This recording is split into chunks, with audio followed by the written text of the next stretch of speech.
'Cause I don't need you to explain. Just look within. Don't be afraid.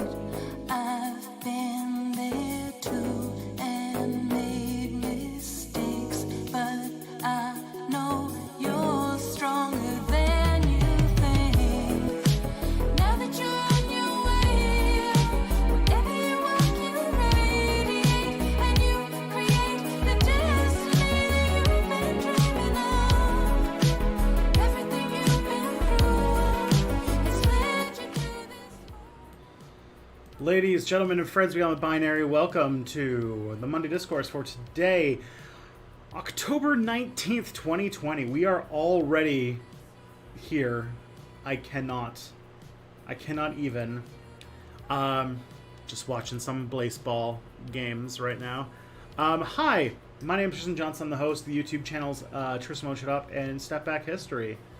As I'm quickly learning, it's only a function of time, it seems, before Tristan Won't Shut Up is my the thing I'm most prominently known for now. Hello. If you are a fan of my streams, or if you have never seen my streams before, I stream 3 times a week. Mondays at noon. The show you're watching right now is called the Monday Discourse. It does typically have Mia Mulder on it. I'm getting word that there was some sort of scheduling mishap, and that Mia is a maybe for the last half of the stream. So we'll keep an eye on that, but we'll see what happens when we actually get to that point. All right. Let's see. I also stream on Tuesday nights from 7 to 9. A show called called Step Back Tonight, which is more of a relaxing, chill stream where I hang out with people and we talk about stuff and things. I also do The Reactor on Fridays from 2 to 5, which is a stream where people will send me stuff in a channel called The Reactor on Discord, and I react to said things. So that's a thing. And let's see. I go by he, him pronouns. My work can be found at TristanWon'tShutUp.com or StepBackHistory.com or TristanBJ on Twitter. If you are on Amazon Prime and watching this on Twitch, I'd have to mention that Amazon Prime, you get 1 free Twitch subscription per month. And yes, using that, you are spending no extra money of your own and helping small independent creators make stuff on the internet for all of this free entertainment that we provide in copious numbers. And if you think that that's worth $1 that Jeff Bezos has to pay and not you, then definitely use it. And if you choose Step Back History, I'll be very grateful. You're going to help me pay rent and feed cats. You'll also probably notice that the angle of the camera is a little different, because I think since the last stream, maybe not, maybe I think maybe Friday was the first stream that was like this. But I've gotten a new riser for my desk, which means that my monitors are at a more acceptable angle for my posture, but at the same time, I have more desk space, and now I can actually, now the camera looks down on me, which is a better angle anyway. My latest Tristan Won't Shut Up video is about... Jeez, what is my last one? My last Tristan Won't Shut Up video came out on last week. And, oh my god, why am I blanking on what my own video was about? Someone in the chat is going to tell me what my video was about.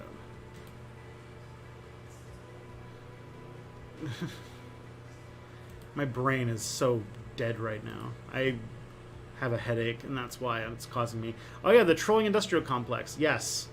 Wow. I have plenty of sequels to that to see how things work out. But yeah, that's on my... the next Tristan Won't Shut Up video should be coming out this week, inshallah. I'm working on a video about... I'm working on a video about schools. and education, and what education might look like in a post-capitalist society. I'm thinking people will like it. We'll see. This is me trying. The experimental thing I'm trying is making non-doomer content, and seeing if when I don't give people anxiety, but instead give something to strive towards, that it does differently. We'll see. I'm a little concerned on that, but we'll find out. And let's see what else we got. The last Step Back video is on Emma Goldman. It's pretty good. You should watch it. I really enjoyed making it. My next video, which should be coming out, sometime before the end of the month anyway, is about the power of history and the importance of respect for the past, and how it's not a objectivity in history is kind of a fruitless endeavor, and etc., etc., etc. It's also a sequel to Dinesh D'Souza, Infinity War, so my hope is that that's going to come out soon. Right now, I'm working with a sponsor, so it's a new sponsor, so it takes a little bit of time to figure out how all that stuff works, but I should be filming it soon. I think that's everything. I think that's all of my opening spiel. Only took me 6 minutes. I'm going to open up Twitter so that I can get an idea of when Mia Mulder shows up. Everyone loves to see Mia Mulder. So let's see. Oh, that's good. That's good water. Okay. Let's see what chat is on about. Okay, here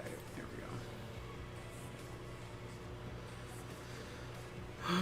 Let's see. Here's your reminder to hydrate, everyone. Get some water before the stream. Yeah.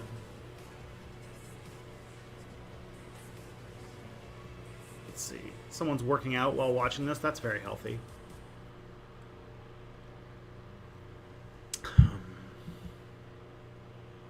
Okay, let's see. The Greek word for nerd is the same as plant. Interesting. How do you feel about the mass win in Bolivia, my guy? I feel pretty good. It's a victory for socialism. It's a victory for indigenous people fighting against capitalist aggression. What's it called? It's one of the few bright spots of this fucking year that we live in. So I'm very happy to see a victory from Evo Morales' party in Bolivia. So that makes it good news. I watched your video on Marseille, very cool, and made your reaction to the Kurzgesagt video make a lot more sense. Excellent. Yeah. What's it called? I'm like, ah! I was definitely freaking out. Alternate variety channel. Tristan will shut up. 1 hour videos that are just you sitting silently looking at the camera. Occasionally cats come by. That feels like it'd be very therapeutic. Alright. Oh, so we have to talk about... Yeah, I guess this fits Monday with the whole talk about internet discourse, is that we have to talk about the Noam Chomsky video with Brianna Joy Gray. Where, from what I've picked up, I'd have to pay for the Bad Faith podcast, which... honestly, I'm like on the fence about doing, because I actually really like that podcast. But Brianna Joy Gray was trying to talk about hey, is there a potential situation in which progressives could withhold their vote in order to get some political concessions from mainstream centrist libs? And Noam Chomsky apparently just kept over and over and over again spinning the conversation back to why you should vote for Joe Biden in the 2020 election. And it's like, okay, we can't talk past that, especially for people who, whether you vote Democrat or Republican, it doesn't seem to result in anything that actually improves your life. Being a black person in America, the Democrats and Republicans haven't exactly had a history lately of doing anything for them. So voter turnout is pretty low. Anyways, let's see what the question is. In her debate with Noam Chomsky, Brianna Joy Gray implied that systemic racism in the American police state is of comparable importance to climate change. Am I wrong for thinking that climate change is obviously more important? I feel like other people I've seen comment on the debate have danced around saying that explicitly because they don't want to seem like they're minimizing systemic racism or the American police state. I think it's just more like, does voting for... like objectively, like climate change is a threat to humanity as a concept. Do have to say though that what's a bigger deal, fighting climate change the way that Joe Biden would, or systemic racism? Well, the way that Joe Biden is going to quote unquote fight climate change is still wholly insufficient for not killing all of humanity. And so if your choices are, abstain voting to make a statement about systemic racism versus voting for a climate change plan that, no matter how much better it is than the Republican plan, still ends with humanity in an existential threat, then who cares? Hey, Squirrelman, thank you for subscribing. Welcome to the Orc Gang. Thank you.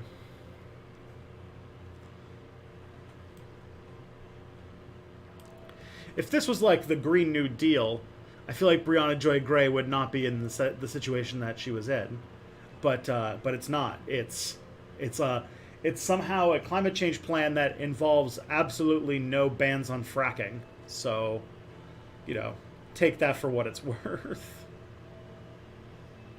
I feel like, from what little bit of it, it feels like Chomsky's a bit tilted in that debate.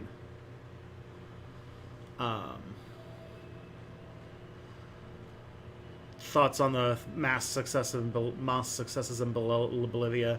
I think it's great. I'm still, again, I could say, like, we need a moment to just, like, cheer for the fact, for, if anything, like, even if you are a lib,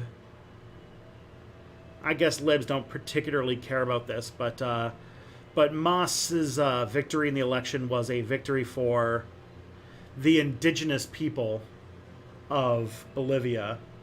This was a battle against right-wing, U.S.-led fascism that had done a fascist far-right coup of the country and was committing mass murder of indigenous people. And now, an indigenous-led political party that was on the road to making vast improvements for the Bolivian people has actually ended, or has actually come back into power, kind of pulling full circle this coup that began with the OAS attack on the elections and everything like that. So, fucking happy as hell. This is great news.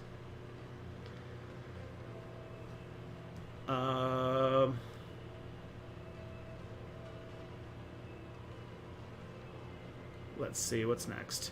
Carrie asks, curious, how do you find time for all this? The PhD students in my lab had no free time to speak of. The solution is I am not a PhD student. I dropped out.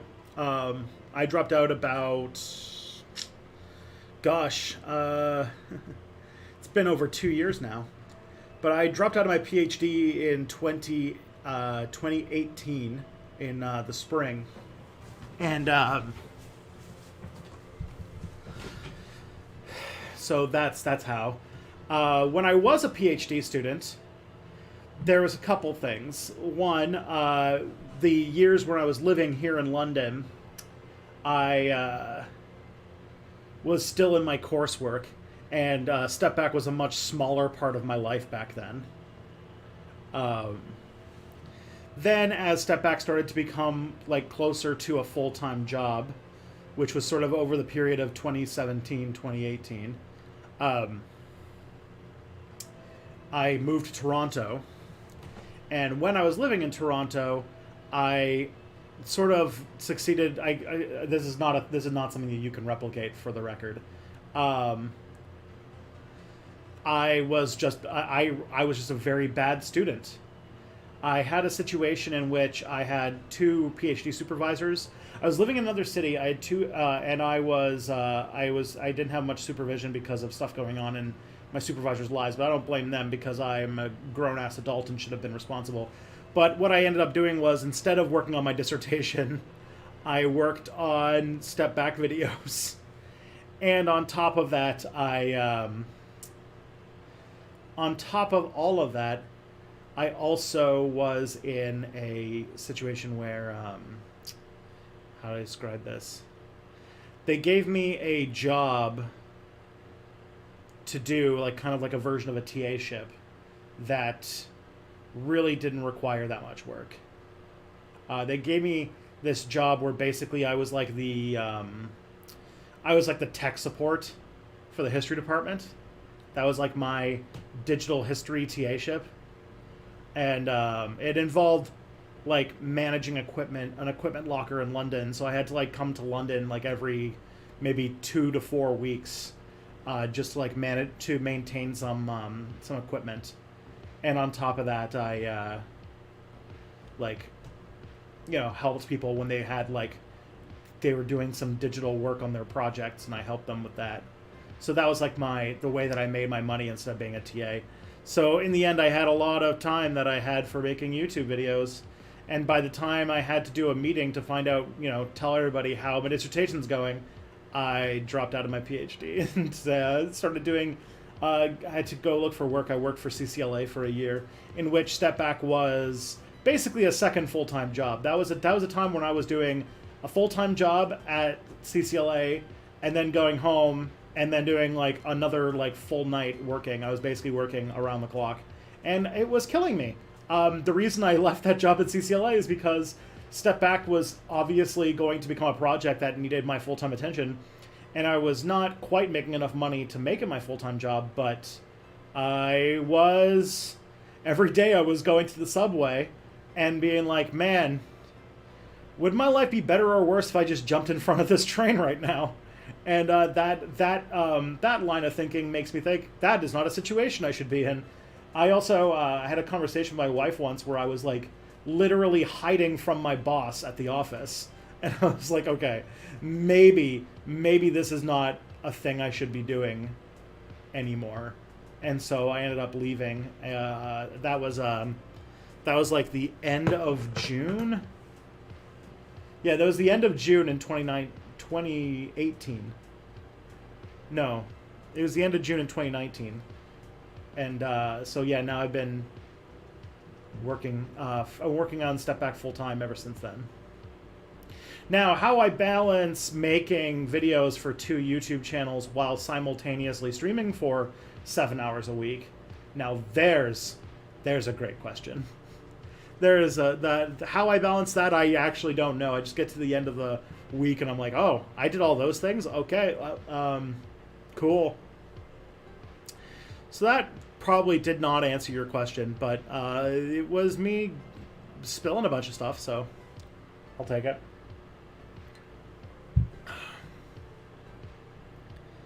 Alrighty. I was reading about the Bolivian election today, and I read something about Evo Morales wanting to end term limits in Bolivia. Is it true? Yes or no? Is this good or bad? I mean, I think it's good because Evo Morales, is setting up... the thing is, Evo Morales is taking a government that was dominated by right-wing interests and Western imperialism, and has basically been, the leader who has been holding a indigenous-led movement to fundamentally restructure Bolivia. And so as long as he can stay in power and keep a movement like that going is good, because once you force a leader out of a movement like that, you end up with a lot of problems, or you end up with a severe weakening of what the movement's built upon. So I don't know if it's true. I think it might be true, but if so, in Canada we don't have term limits, and I don't particularly give a shit. And in many times, term limits result in weird situations where people who... term limits mean that you only end up with bad people for a certain length of time, but it also means you end up with good people for a certain amount of time, which is like not great. And fairly often, stringent term limits result in a churnover of elected officials that results in nobody learning how to be good at said job, nobody being around long enough to have like actual mastery of the job. And so the actual running of the government usually results in like a bunch of unelected bureaucrats more or less being the only people who know what's going on and being able to run things, which is a less than ideal situation. I'm not saying that term limits are universally a bad thing, but what I'm saying is it's more complicated than people think it is. Can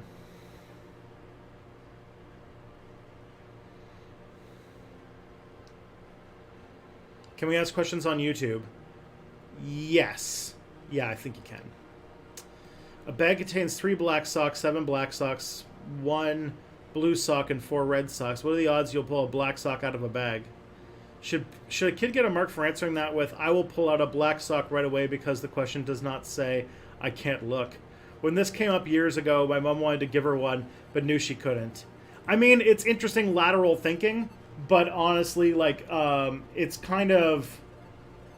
I mean, like, yeah, you like, what's it called? Bonus points for lateral thinking, but the problem is that... this is obviously supposed to be a test of your ability to calculate probability, and they didn't do that, which sort of it's answering the it's the letter of the law versus the spirit of the law type of thing, right? So it depends upon what you feel like about people being technically correct. This is like an answer I would give on a test and would get no mark for because teachers hated me.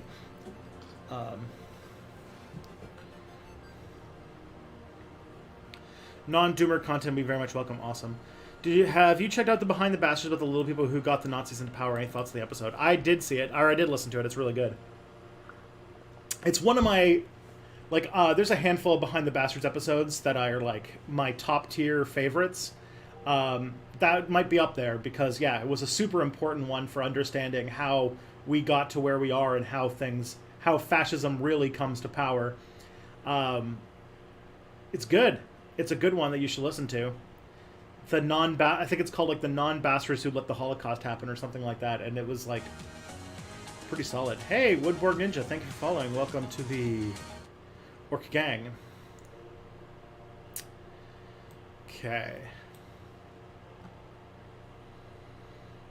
So when I was explaining the relationship between fascism and economics to Steve, something occurred to me. In the Weimar Republic, the communists, the Nazis were putting themselves up as an alternative to, actually existed, whereas in the U.S., conservatives were largely tricked into believing there was a significant amount of communist or socialist movement.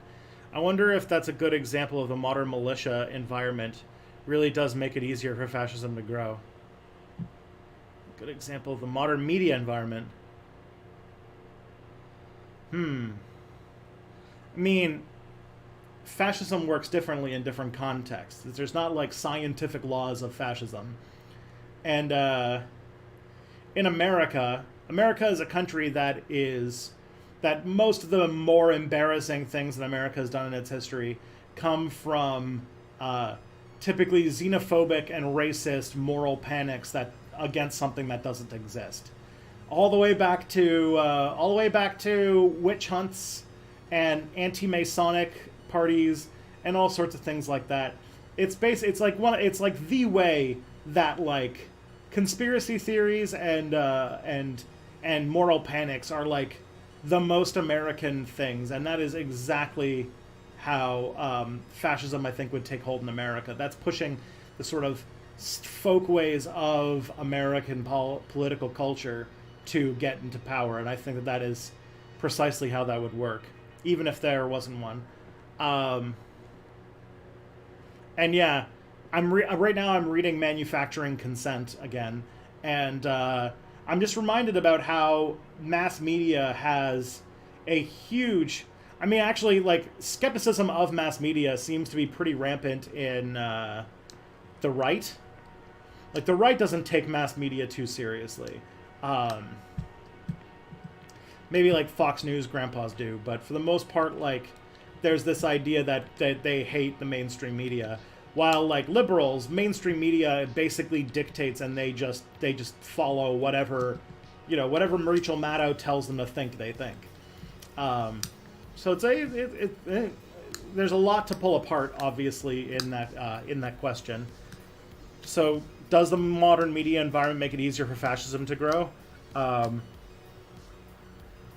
think that the modern media environment, if you like include non-television, like American culture's predilection for conspiratorial thinking, and the mass proliferation of click farms and algorithmically driven content mills that make content with no ideas towards journalistic integrity, with just an interest of generating attention and clicks for cash. Yeah, that definitely can head towards fascism. Fascism last time was the result of decades of racist conspiracy theories, and I can also do that again. You watch Jack Ryan? No. Looks like a terrible old TV show that's just like CIA propaganda. When I found out my brother's twins are going to be girls, I felt relieved because girls are statistically less likely to inherit the autism I got. Is it ableist to me to feel that way? I mean, it's internal ableism, but like I get it. As someone who has a learning disability, who has a learning disability that also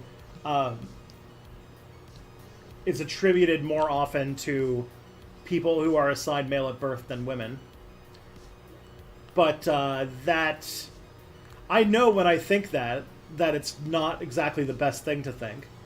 The right think way when you have a learning disability or any sort of neurodivergence of any kind is to think that what you got is some sort of it's just different. You just have like magical.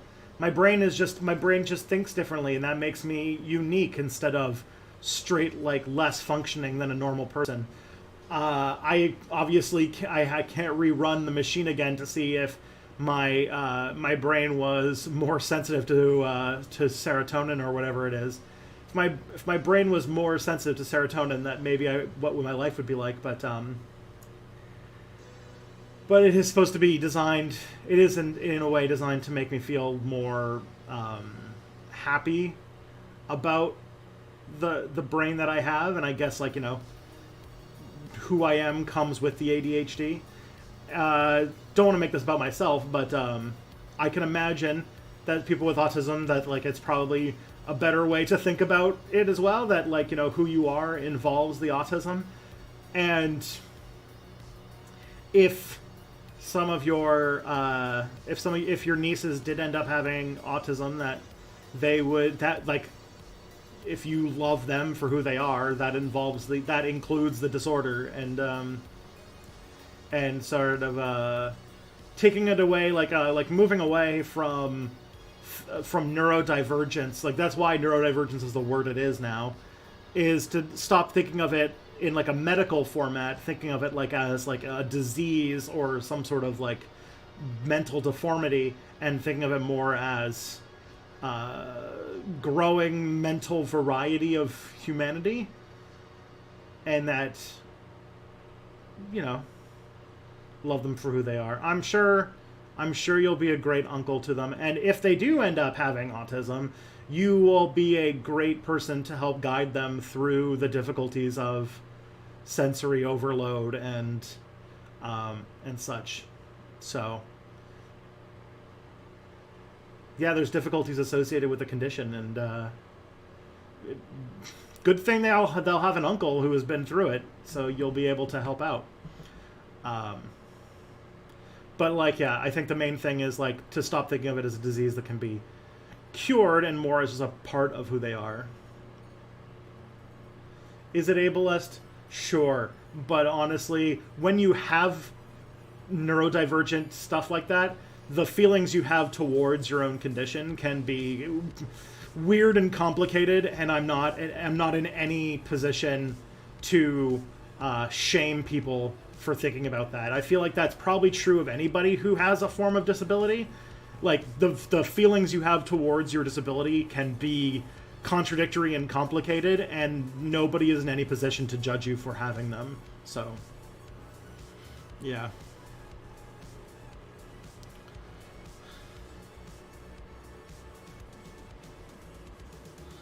Most of the southern hemisphere divides the bright spot, yeah.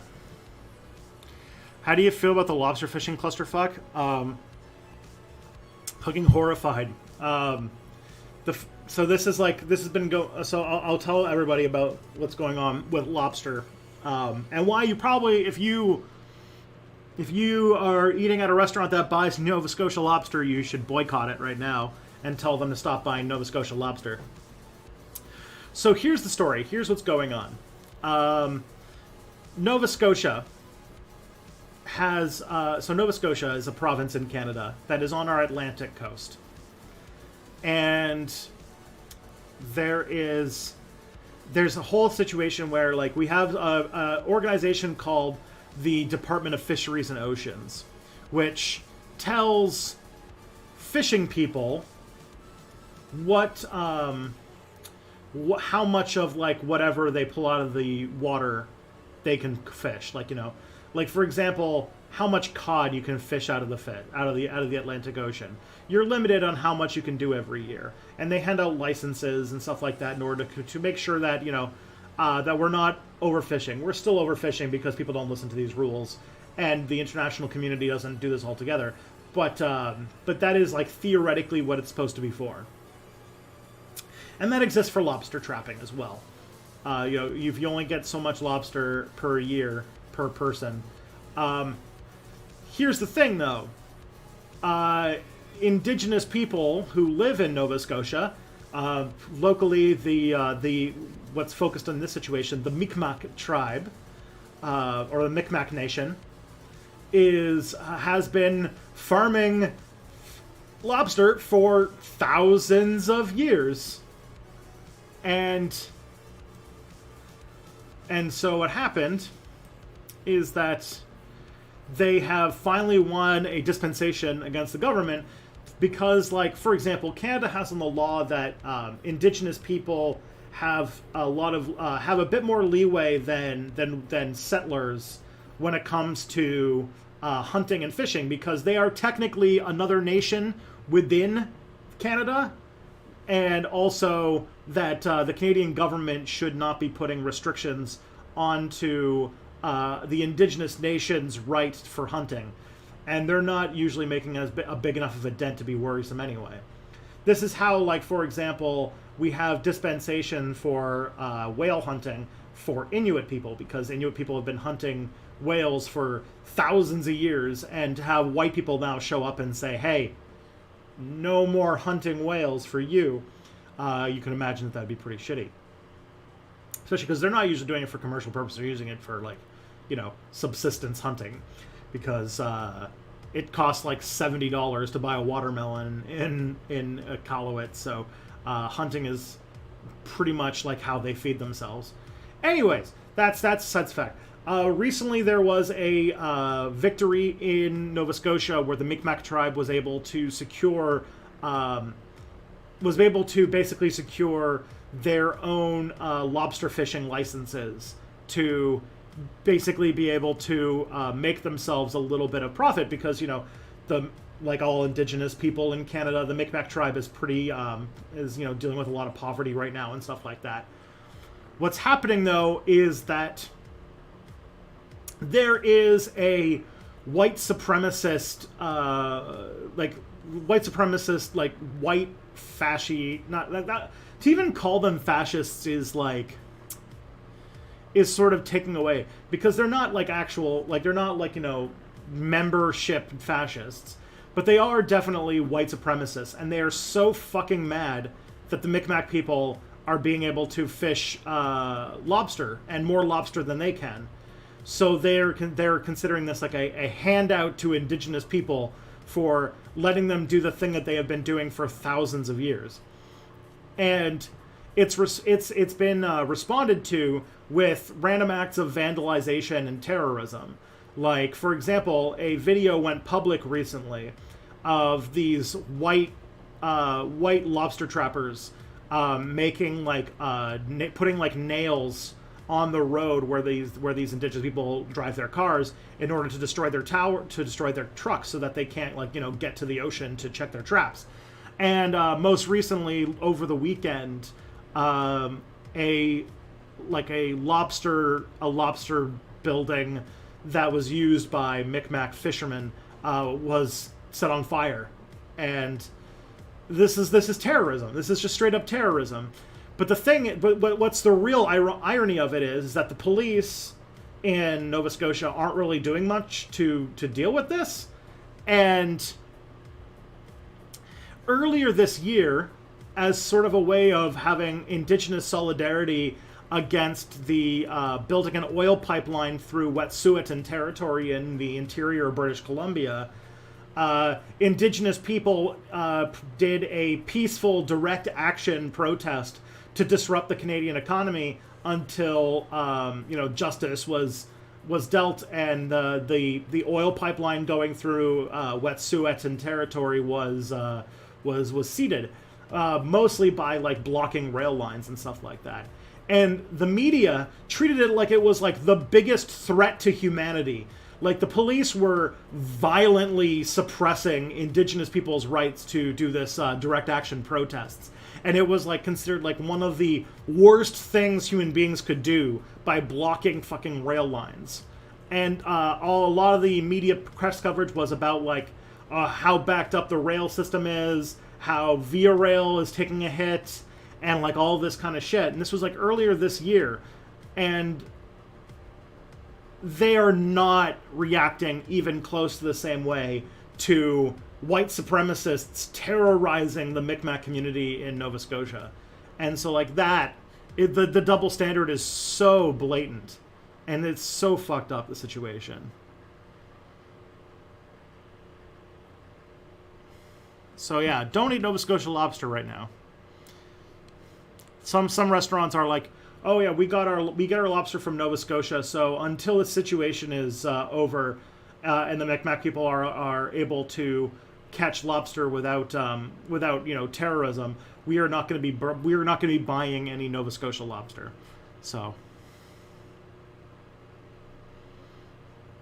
that's the take.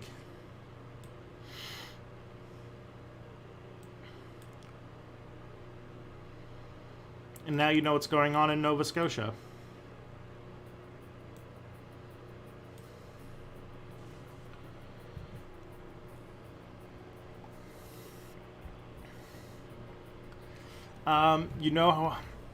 Marginalized people who don't want to vote for Biden because he won't fix the problems that are causing their oppression. How do you feel about telling those people they still have an obligation to care about larger issues like climate change and the like? I feel like it's basically what Chomsky was saying. Yeah, Chomsky probably should not do that. You shouldn't really tell marginalized people what issues they're supposed to care about. You should maybe make the case for it, but you should. The fact, like, I think the main issue that ticked me off a little bit was more that Chomsky was like talking down to Breonna Joy Gray, and or at least from the perspective of this very short clip that sort of has taken over the internet. And from what she said in like the episode of Bad Faith that came out after the Chomsky interview, was more that she was getting frustrated over the fact that anytime she talked about any issue that had to deal with how should the progressive movement do something to have our our voting power mean anything by using our votes as like a bargaining chip, he pivoted instantly to talking about the election and why you should vote for Joe Biden, vote blue no matter who, etc., etc. Thank you, Goblin Fodder. Thank you for following. And that felt a little like dismissive.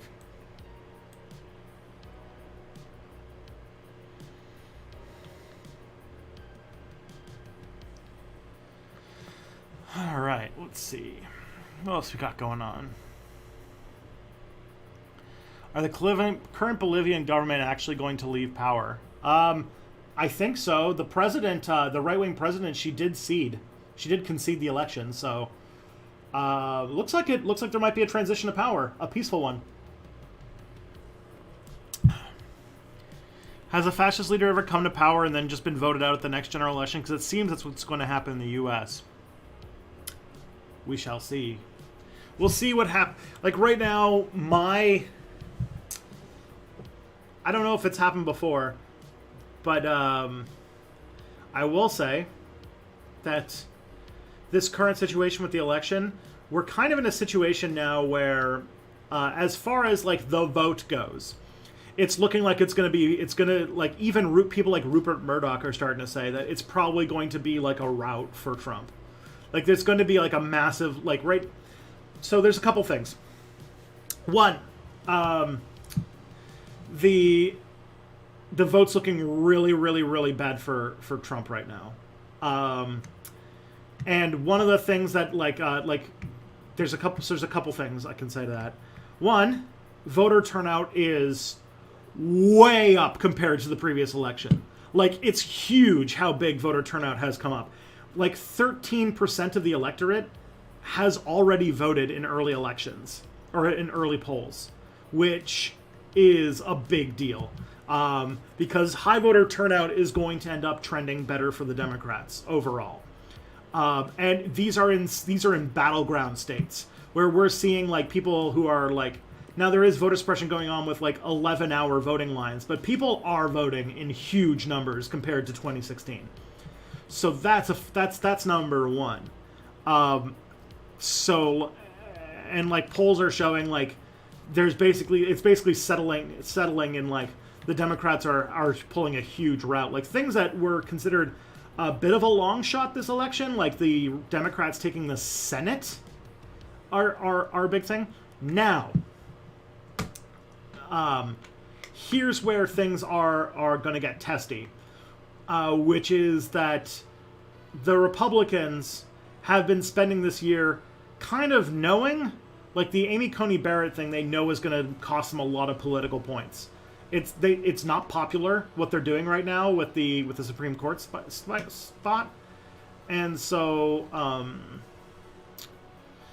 what's happening with that is they know, like, right now, basically, Mitch McConnell's made the political calculation that he's willing to sacrifice his Senate Majority Leader seat for at least one election cycle, so that he can get 6-3 Supreme Court majority, so that for the next 40 years they'll be striking down any remotely progressive legislation, unless, like, the Democrats pull out a nuclear option to stop that.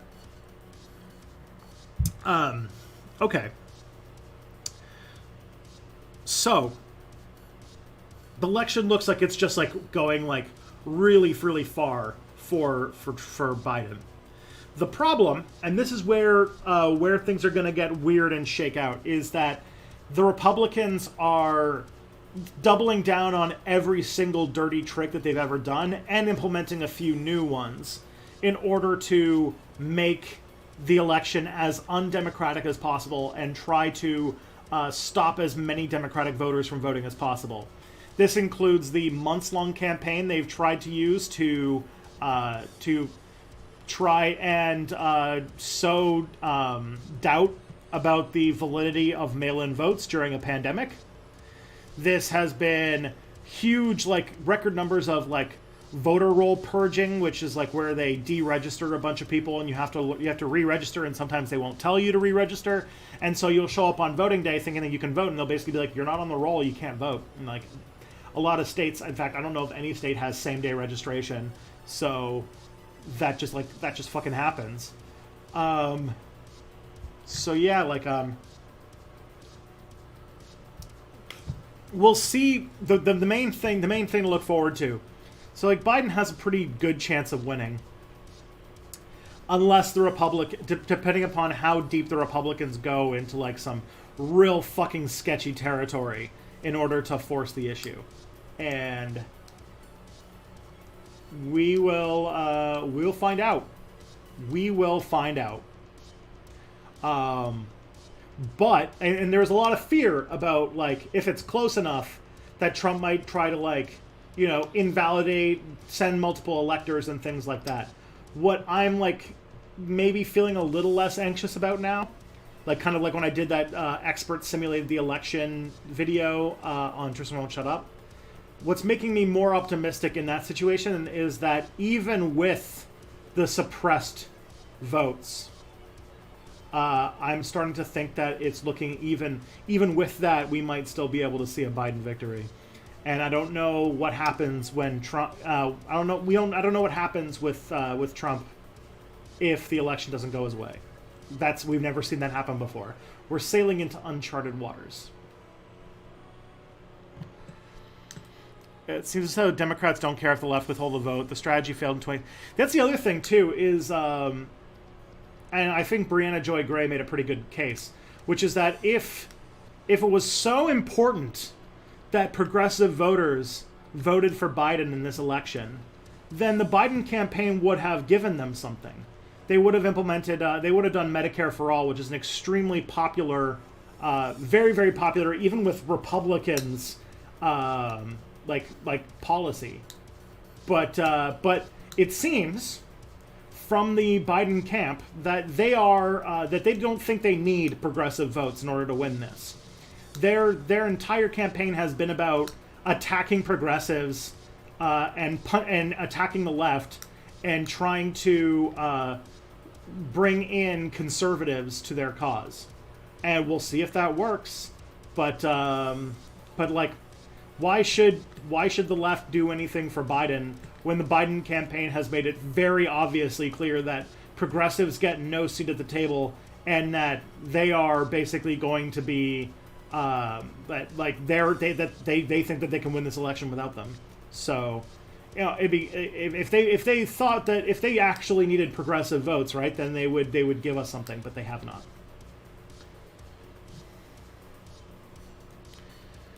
Is Mia not here today either? Obviously not. She said she might be here halfway through the stream, but that was a maybe, so we'll see.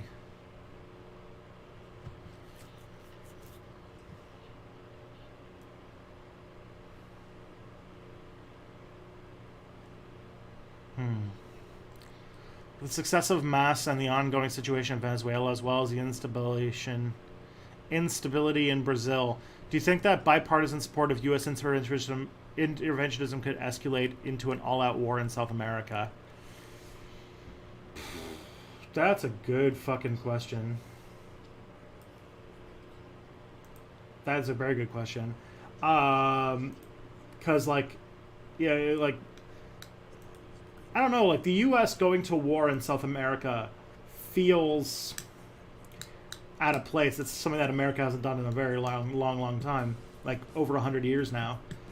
But it does seem like their ability, like the ability for the U.S. to use the CIA to basically dictate what leaders get elected in South America does seem to be waning.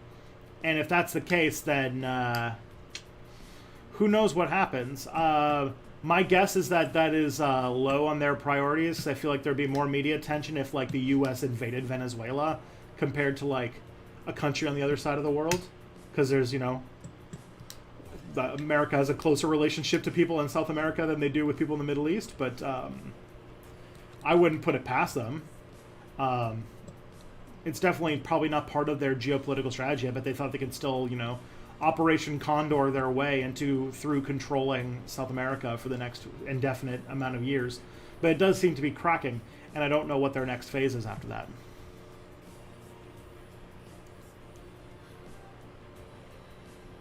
All right. Let's see. What you said about your old boss at Wendy's trying to get you to work as well as you're supposed to be in high school. Doesn't Canada have child labor laws that cover that? Yeah. Yeah, they do. You know who didn't know what those child labor laws were? 14-year-old Tristan. And you know who was intentionally banking on me not knowing that? My boss.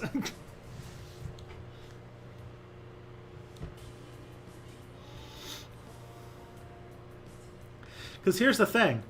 The law is only as powerful as it can be enforced. And bosses are notoriously bad at trying to ignore labor laws, just hoping that you don't know anything about your own rights, or that you're worried about keeping your job enough that they think they can just get away with it, because fairly often they will. But yeah, I had a boss when I was a teenager who tried to get me to work an amount of hours that 14-year-olds should not be working, and at one point tried to book me to go to work instead of going to school, and that was when I quit. What he didn't realize is that I didn't need that job. I was just doing it because my parents told me that I should get a job, and I was 14, so I was like, okay, I guess I'll go get a job, I guess. But I didn't need it. I didn't need to pay rent. I didn't need to pay groceries or anything like that. I was 14, so I just quit.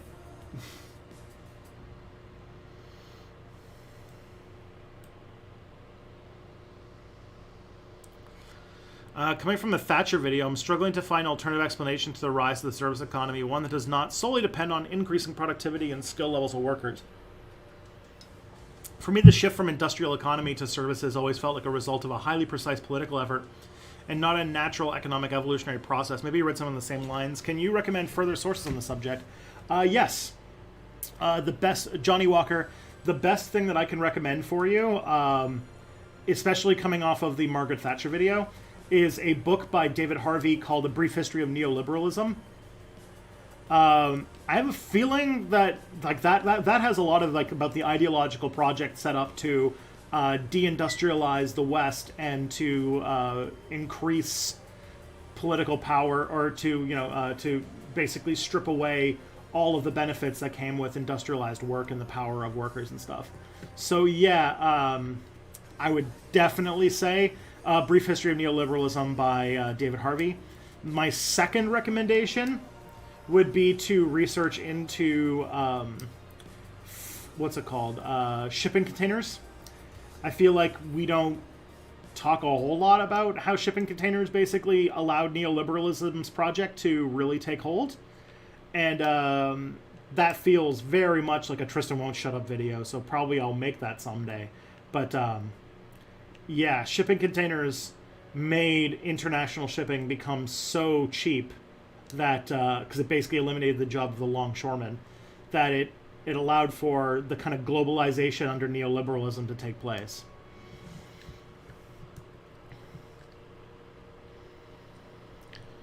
Said you think it's impossible to write an accurate novel about a Roman soldier and have his life be compelling or relatable. Does that mean you think it's impossible for us to relate to people alive today who live in drastically different societies to us? Like, would it be impossible for me to empathize with a Papua New Guinea hunter-gatherer? Impossible, no. Much more difficult. And also, if somebody released a novel today that was about the everyday experiences of a Papua New Guinea hunter-gatherer, it would be pretty hard to put yourself in the mindset of that person, because yeah, their experiences, their day-to-day experience is so alien to us. So that is something to be said, but also, like, I'm sure you could write the novel. It's just the thing is, when you're writing novels specifically, you want to have characters, like, what's it called? You have to have characters that are, that you can relate to, that you can like understand and empathize with, and it would be much harder to, I would argue, not super possible to do with like a random Roman soldier type thing.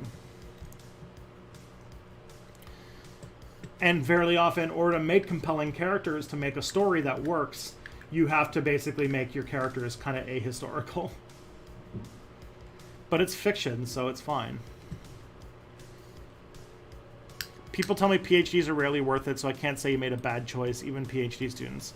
Yeah, my wife has a PhD, and I think she would even say that, yeah, unless like you have a very specific plan on what you want to do, or you are in sort of very, very specific disciplines, yeah, history, like, what's it called? Doing a PhD is usually not super worth it unless you are extremely motivated. Like, I'm not going to tell anybody to not get a PhD if they really want to get one. Just know that trying to make a career in academia now, outside of a few very specific career paths, is very, very difficult.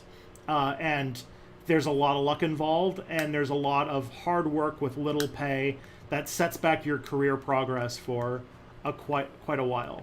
So as long as like you know that that's a thing that you're gonna have to deal with, and you still want to do it, like all power to you. I thought I was gonna do that until YouTube basically changed the trajectory of my life very drastically. But I would never tell anybody to not do a PhD if they really wanted to do one. Just know that you're going to have a lot of motivation, because it's going to be very dispiriting, and it's going to be very hard, and it's not going to pay a lot of money. And you're going to watch your friends all get successful careers and have kids and get married while you are working like twice as hard as they are and making like not even half of the amount of money they do. And you're going to have to be like, cool. And you still want to do that.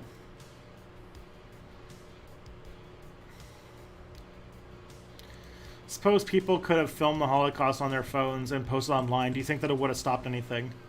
I think it would. I think it might have. Yeah. I definitely think so. Do you still live in London, Ontario? I moved back to London, Ontario this summer, so yes, I do. I moved to Toronto. During my PhD, I moved to Toronto, and I lived in Toronto from 2017 until this summer. And then I moved back to London this summer.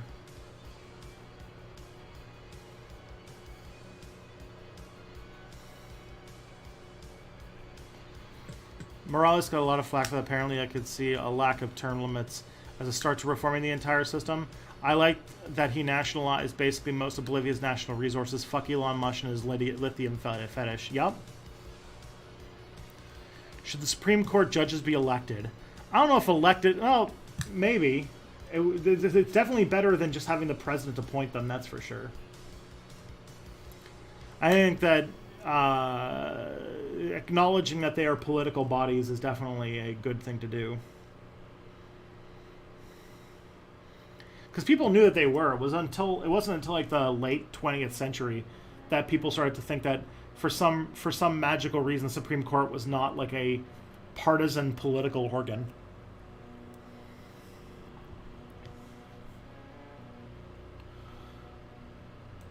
I've been thinking about the definition of indigenous people. Can a people only ever be considered indigenous if there is another people that have taken over the land?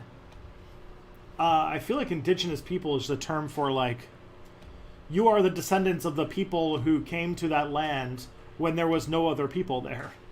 Or, more likely, probably a better answer, that you are the descendants of the people who lived on the land when colonization began of that region.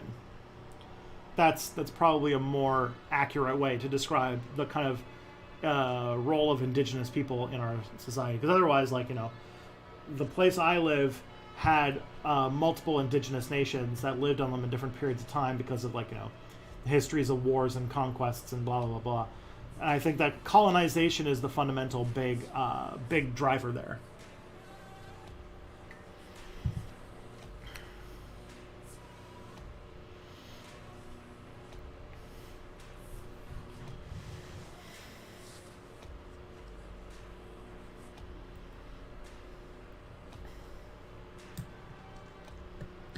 Alrighty. Should free speech protect Holocaust denialism? Ooh. So this is where the free speech question is complicated. I don't think that you should go to jail for being a Holocaust denier. No. That is definitely a thing. I know that's kind of gauche to say, but I do think that that is, like, what's it called? Oftentimes, decency laws, like ones that would do such a thing, are more often weaponized against the left than the right. That is just a fact of history. That what's it called? Free speech for typically laws that regulate people's ability to express themselves are more often used to attack like communists than they are to attack Nazis. So I typically am a bigger fan of deplatforming and counter speech. As like the way that we fight hate speech, instead of like straight up criminalizing the right, like, because people, just because you have the right to speak doesn't mean you have the right to a megaphone or the right to a platform. that's my take. And yeah, like I think that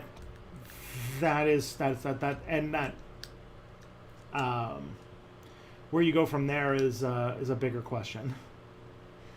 But counter speech and deplatforming are the ways you counter hate. Not to mention, making everybody feel like they're less in a precarious position, rather than, just like a straight up like, you're going to go to jail now because you said the bad things, which I don't think anybody supports. I feel like there's nobody who's actually like anti-free speech, and that the people who are like these kind of like angry free speech absolutists are typically setting up a straw man. Because I have not met a person who wasn't like maybe like some sort of like rabid Stalinist who would say anything much different than what I said. But we live in a society, so that's unfortunately part of how we have to think.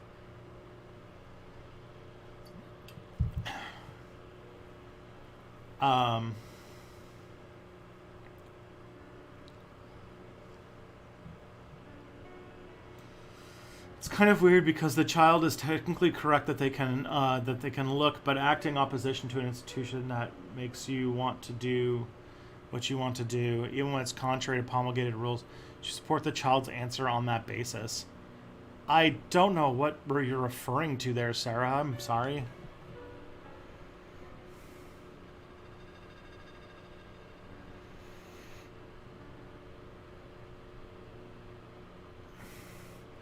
Does the response to the virus prove that the U.S. establishment won't do UBI even if it's necessary for capitalism to reproduce itself? Like the lobbyists gone to Mitch McConnell and said, I know you hate poor people, but we need them to be able to buy stuff. Yeah, it does seem like a neoliberal ideological purity that seems to exist in politics does seem to mean that that basic income is basically impossible. My guess is that I think Vox, the political party in Spain, just passed a basic income program. And my hope is that this is one of those situations where not so much like Mitch McConnell type neoliberals, but like, the other type of Vox neoliberals, like American centrists, if they were shown, the people who fancy themselves wonks, if a large-scale basic income program was shown to work really well in a country, maybe they'd be more amenable. This is gonna be like cannabis legalization, where it's gonna have to like be shown over and over and over again that this is the right way to go before most people get around to actually doing something about it. I feel like we're gonna have to have that fight for decades, and it sucks.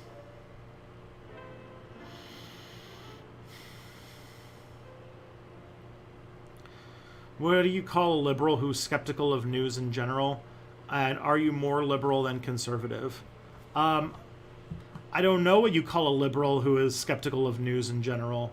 A lot of liberals tend to be pretty like they just kind of just accept the news as it is. All the news is basically some form of liberal. They're either conservatives or they're like maybe vaguely progressive on social issues, but questioning unregulated capitalism is never, ever open for discussion on most news major news platforms. But since are you more liberal than conservative? Like, I mean, from your choice of words, that means you're probably from America, and you're probably you probably have a very small political science vocabulary. Liberals and conservative, all conservatives are liberals. Conservative is a term for being against social change and being having sort of reactionary social politics, while neoliberalism is an economic ideology of unregulated capitalism with no checks and balances on it whatsoever. And so I would say that, like, you know, Mitch McConnell is a conservative, but he's also a liberal in that sense. But, like, liberal, are you more liberal than conservative in the sense that you're saying here? Yeah, because this is like, do you hate people of color? Do you think poor people should starve? And I don't hate poor people, and I don't think poor people should starve. So that would be, under this extremely limited definition of what liberal and conservative mean, yes, liberal, I guess. But I'm like a fucking anarcho-communist, so the conversation has to go a lot deeper than what you're talking about. I don't define my political beliefs on my reactionary hatreds of people who have different lives than me or look different than me. So that probably says enough for you.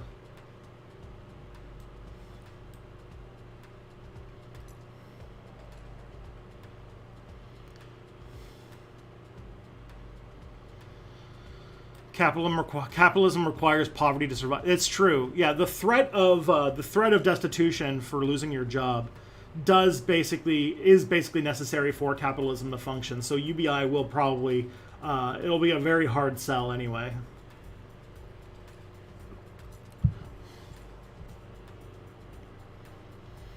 I know you hate poor people, but we need them to be able to buy stuff. Yeah.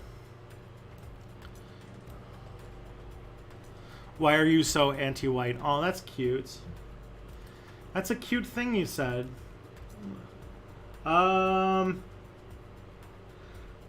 As you know, big proponent here of Mayo side. But let's just ban you right now. Here we go. All's good. All's done. What happened with lobsters? I never had. I love, like, we go, there's two messages back to back. Fuck, I love lobsters, and then I've never had lobsters. Does the response to the virus prove the U.S. establishment? I already answered that.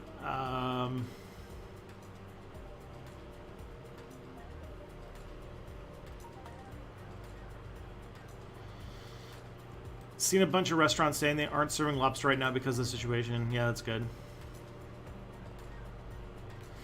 Thing is, lobster is going to get cheaper as climate change starts to become a thing, because fish is going to get increasingly expensive as the fish stock starts to dwindle. And in apparently, because of the conditions of climate change, lobsters are going to start reproducing a lot more, as are jellyfish. And so if you can find a way to eat jellyfish, that's going to get cheaper. I know that, what's it called? In East Asia, they eat jellyfish. And if you eat lobster's going to get cheaper eventually. I wonder if Disney would have the guts to have a movie set in the Middle East 10 years after Aladdin came out, i.e. right after 9/11. Oof, I don't know. Concerning the Walmart video on the second channel, we could see the rise of China as a victory on the side of the planned economy, or at least defeat of free market purists. Have you read anything interesting about it? Open to suggestions. The thing is that China's economy isn't super planned anymore. It's basically capitalist at this point. I don't know. On my take, I'm not one of these like tankies who rushes to support China because they took a hyper capitalist totalitarian state and then they just call it communist. And because the labels changed, they all of a sudden like it. That's not sort of my thing. Do you think interracial marriage is under threat? The other day, one of the podcasts I listened to suggested that possibility, but I feel like that'd be a bridge too far even for this court. Am I being naive? The fact that it's even a thing that we can think about is pretty terrifying. It's not impossible. It really depends on the context of things. What you could see is like, what's it called? I could totally see the Supreme Court being like, for free speech reasons, people could be allowed, like the kind of like way that they're attacking gay marriage. Like, for free speech reasons, you should not be forced to officiate an interracial marriage if you don't want to, which, like, they've tried. Like, a lot of, like, churches in the South have tried to say, like, we don't officiate interracial marriages because of our religious beliefs. And I could totally see that getting some success in the courts, which would, hey, there's Zerona Light. Thank you for following. Welcome to the Orc Gang. Is this fascist pretending to care about the environment to hate on brown people? What? Is this fascists pretending to care about the environment to hate on brown people? I mean, I don't know what you're referring to. Sorry.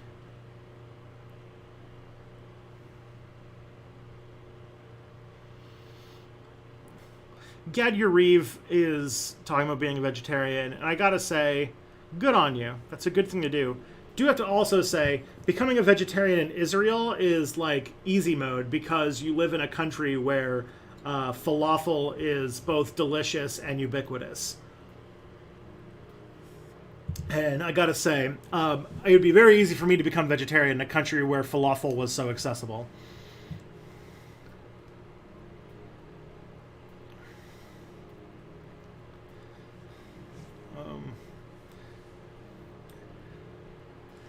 Is that video we watched the other day where the guy argues Scotland wasn't colonized because Scottish people were allowed to vote and given seats in the UK Parliament? Isn't that kind of a problematic way to define colonization?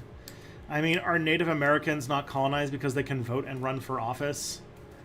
I feel like it's a very different context. Like, the fact that Scotland was given its own seats in Parliament and people were allowed to run and stuff like that is a bit different than, like, the reserves where indigenous people couldn't vote in America until shockingly recently. And for like example, like, it's a very different statement of, like, representation and power when, like, the first indigenous woman was elected in American Congress in 2018. Like, I feel like it was a very different levels of representation there. Plus, there was also no genocide of Scottish people, as far as I know.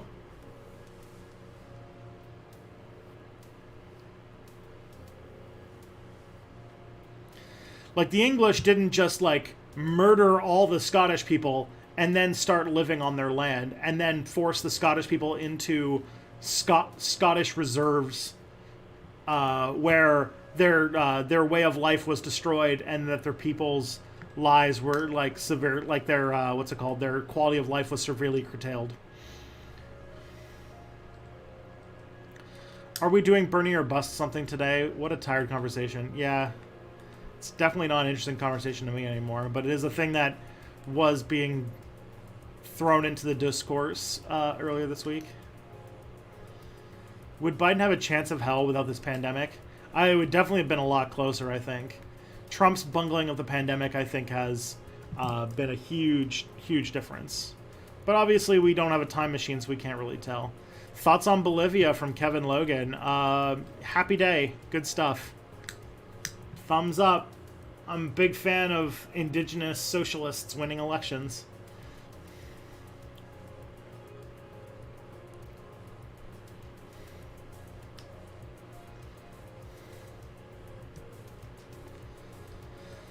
Would the Democrats rather lose to Trump than give us Medicare for all? I think so. I feel like, in many ways, the Democratic primaries and everything like that, like, I think the Democrats were way more focused on destroying Bernie Sanders than they were about beating Trump. It's pretty hard to beat an incumbent presidential candidate, and they weren't anticipating COVID to play as big a role as it did. So my guess is that their main focus was, they weren't focused on winning the presidency, they were focused on defeating Bernie. Everything else was secondary. But now they can actually win the election, so everything's kind of changing the calculus there. If Trump somehow dies of the virus before the election, would that send his base in the GOP into an even bigger frenzy, or are they going to be like that regardless? Good question. I don't have an answer. That's a fucking coin. That's a fucking what's it called? D20 roll that I don't want to make right now. I mean, if Trump, I don't know if I don't want to make it, but it's definitely a D20 roll that I have no, like, so many things could happen. If Florida was going to send faithless electors, they'd have to change the state's laws and advance the election. Should I be optimistic about the fact they haven't done that yet, or do you think that they're right before the election? If they're going to, they might. If things in Florida start looking really bad for friggin' Trump, DeSantis, I could see DeSantis doing that. Did you hear that the University of Ottawa said that it's a professor's academic right to use the N-word? Oh dear God. Fuck that noise. Could Brazil make nukes if they wanted them? Maybe. I mean, I think they have the infrastructure, the scientific infrastructure to do it. It's just, and I imagine that because they're close Western allies, that they wouldn't get too much shit if they tried developing it. It would just be kind of random.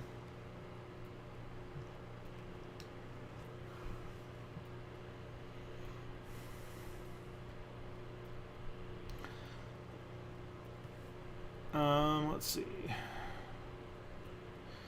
Given that automation probably counts for more industrialization than offshoring, is the service economy inevitable? I mean, to an extent. Yeah. Preserving, definitely, like, the way to deal with the sort of increasingly shitty lot in life that a lot of service workers have is not about trying to bring industrialization back to the economy, because, yeah, automation has sort of killed that concept. So I definitely think that it'll be more based on moving moving more into, like, what's it called? Try to make workers' rights more sacrosanct by making service unions much more strong and robust. What would a socialist version of globalization look like? Would we have multinational co-op federation and fair trade areas? Yeah, I would love to see more international unions. That would definitely be a socialist version of globalization, where workers and industries in multiple countries could work together and have international strikes. That would be good. Trying to use globalization to raise the lot in lives of people instead of, like, using the lowest common denominator to offset work to the people who will accept the least amount of money for it, with international solidarity, and yeah, just overall cooperation to ensure that people have the things they need and everyone can participate in the ways they need to. Aren't there still Papua New Guinea hunter-gatherers today? Yeah, did I say otherwise?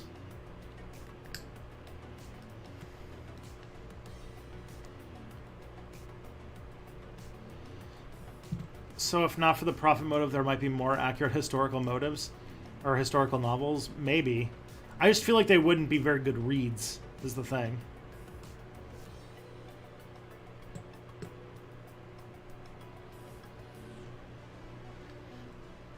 How do you feel about Federation being gone in the far future? I kind of like to imagine that once we're to utopian society, it'll go on forever. I mean, what's it called? I'm not a, like, utopia is not a state. It is a direction. It's an ideal. And so, hopefully, like, what's it called? This whole story is going to be about rebuilding the Federation based on the ideals that it was built upon. And so, I think it'll be fine. I'm happy with it. I'm perfectly happy with it. I think, I enjoy that idea. 'Cause yeah, like, even if we overthrow the state and overthrow capitalism and we all live in anarchist communes, we're still going to have to always be on guard to try to fight back against any wannabe dictators and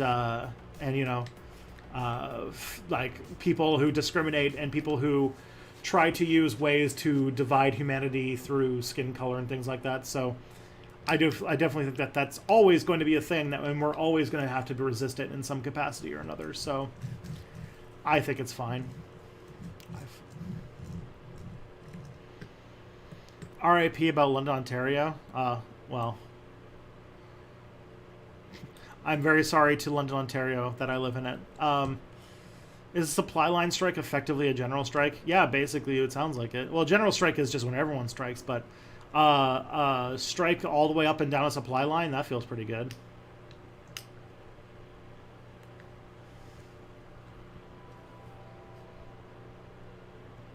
All right.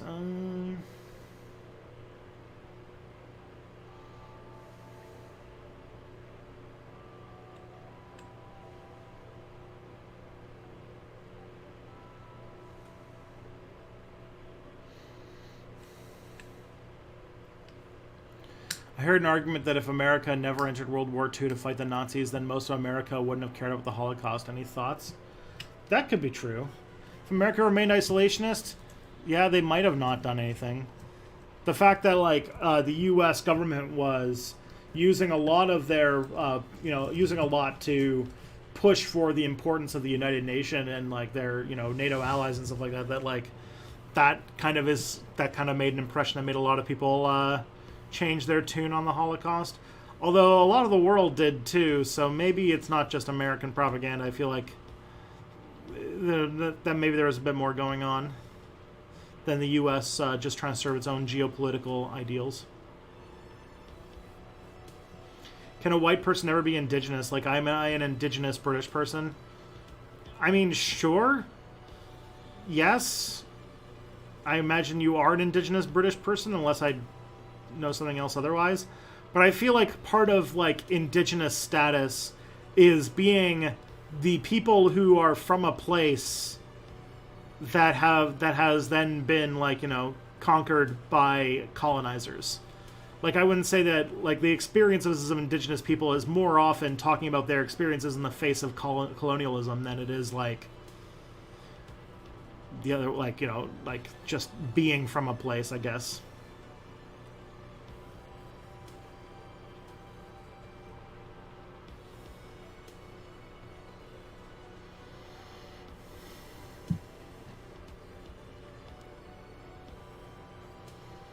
You ever read Philosophy by Deleuze? I haven't read any Philosophy by Deleuze.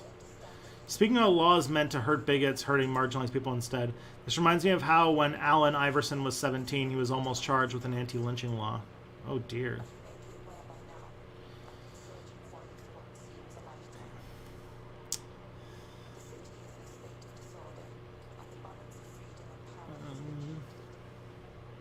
Is Mitch McConnell a neoliberal or a fascist? I think he's a neoliberal. I don't think he has fascist tendencies. I don't think that his motivations don't have to do with creating a white ethno-state. His ambitions have to do with he wants power, and he wants conservative, hyper-capitalist neoliberals to have absolute power, and he knows how the knobs of power work in America, and has been like a fucking maestro manipulating them in order to get his goals across.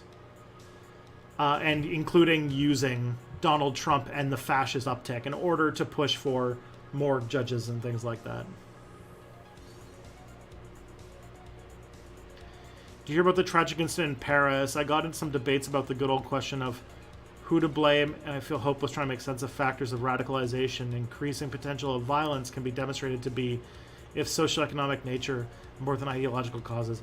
Yeah, I don't know. I heard that there was a terrorist attack in Paris, but I don't know the details.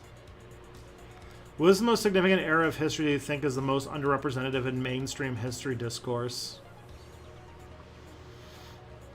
I think the late 19th century, when there was a lot of politics was going through some major transformational changing, and nationalism was on the rise, and that late 19th century period, I think, doesn't get as much of attention as it should. That's why I've talked about it so much on Step Back for the last few months. Why do you think American politics evolved in a way that they have smaller political science vocabulary than, say, England or Canada? I think it's because Americans are probably some of the most thoroughly propagandized people in the world. The United States realized the value of propaganda more than a lot of states have, and has pushed their media consumption to basically force an extremely small window of acceptable ideas in American politics, and that I think has had an effect on culture, for sure.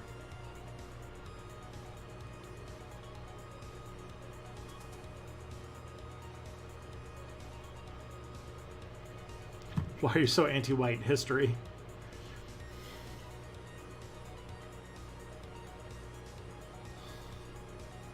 Hunter Biden loves crack.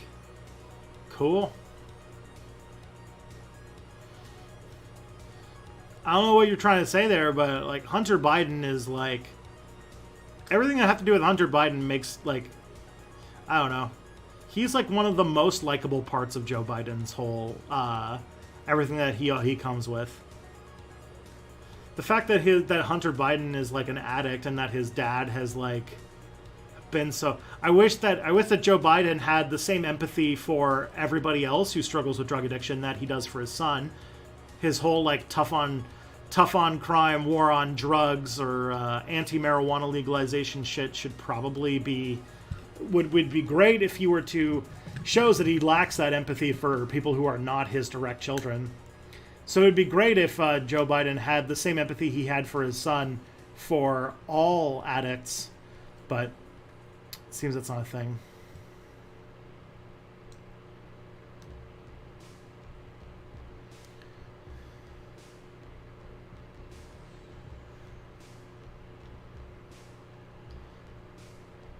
Do you ever do call-ins? I am terrified of the idea of a call-in show. I'm honestly. Maybe I should set that up. That does sound like it might be interesting. I just feel like it wouldn't last super long. Because I feel like if I had a call-in show, it would almost instantly be used by fascists and racists to get dumb shit into my... like the thing is, to have a call-in show really... Like to have a successful call-in show... You kind of have to have a second person who answers the calls and filters out the crazies before you have them on the air. And I don't really have the infrastructure to do something like that. That's the main problem. As somebody who ran a radio show for several years, I do have that experience.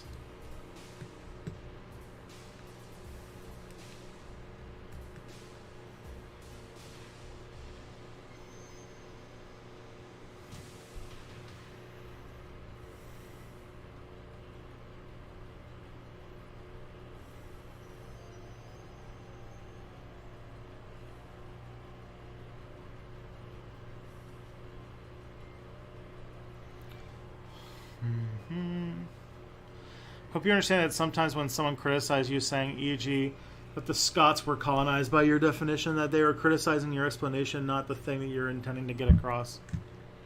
Sure.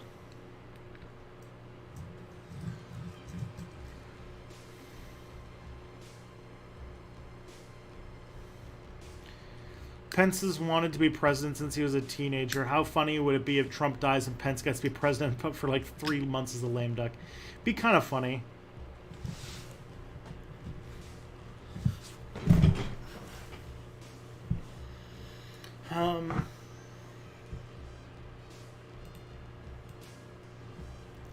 So if you provide a definition of colonization, say in the discussion about native peoples in the Americas, and someone says, by that reason the Scots were colonized, they might be saying your definition is shit, not the native peoples of the Americas are just like the Scots. Sure.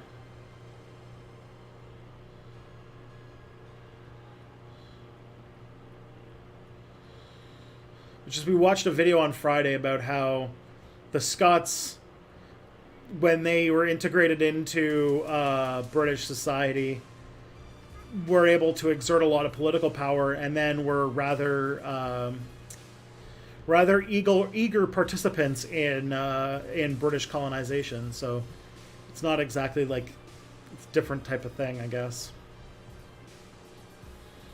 Palestinians within the Green Line vote in Israeli elections, unlike the genocided Palestinians in the West Bank and Gaza. Under your definition, they weren't colonized. I mean, they were definitely colonized.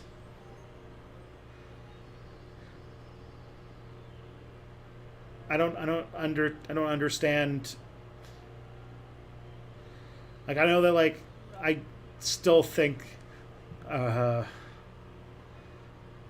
call what happened to Scotland colonization is just to you know what? It's not a conversation that I think I could wade into at the moment. I have to remember a video that I watched like on Friday and stuff, and it's like, that's so long ago. I'm trying to, I feel like I'm not the person to answer this question, is the thing.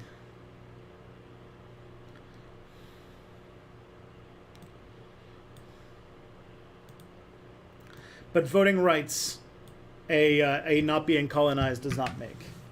That is true.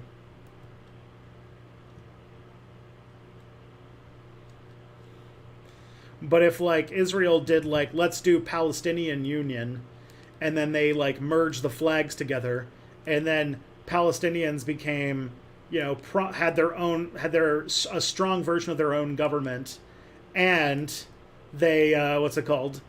And they were like, you know, major participants in Israeli politics, and then Israel did like colonization of like, I don't know, let's just pick a random like what's it called, colonization of like, I don't know, Sicily or something, and Palestinians were like major participants in that colonization, then it might be a different conversation.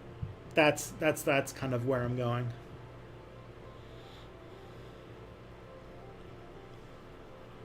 Politics in an anarchist society, everyone would get into exciting social projects while fighting state-forming evildoers. Yeah, I mean, it'll be complicated. Political life will definitely be contemplated, or will definitely be complicated in an anarchist-type society, but that's a different thing.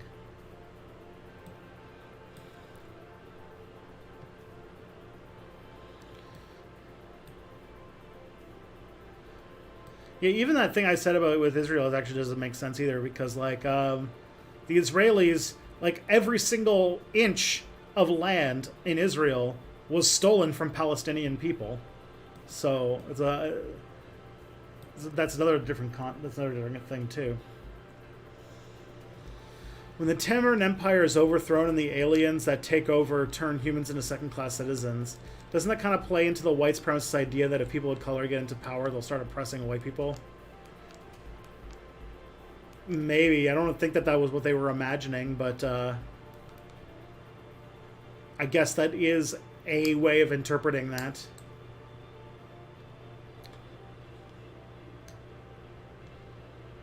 Not all conquest is colonialism. Yeah, colonialism is very much like when you set up a mechanism to take an entire country and its people and either displace those people so that you can put your people there, and or completely change the entire way that the economy functions in the region so that it can supply more funds for the capitalists in the what's it called, in the center.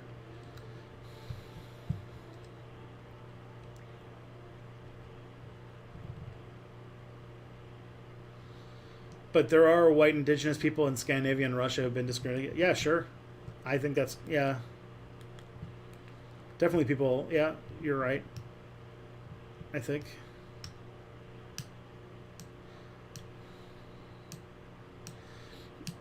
Wouldn't that mean that there are... British Isles have been repeatedly conquered throughout history. Doesn't that mean that they would be in fact indigenous Britons? I mean, colonization is different from conquest. That's what I'm going to say. Colonization is when a land is conquered and then completely restructured to service another country. That's very different from just like from a lot of like British history stuff. Plus, like the legacies of like the war, like what's it called, of like William the Conqueror's conquest of Britain is very different from like the legacy of the like qualitatively very different from the violent genocide of the indigenous peoples of the Americas and their continued disenfranchisement and just oppression that continues to right this very second. Unless we're like worried about like Norman colonization of the UK. In which case, Normandy, you should probably pull out. You should probably stop colonizing. Stop colonizing Britain. Hashtag Normandy out of Britain.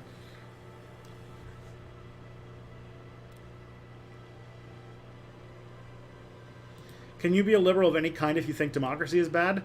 I mean, liberals say they think democracy is good, but they are very obviously their first priority is capitalism. And so liberals will sacrifice democracy the second it's a threat to capitalism.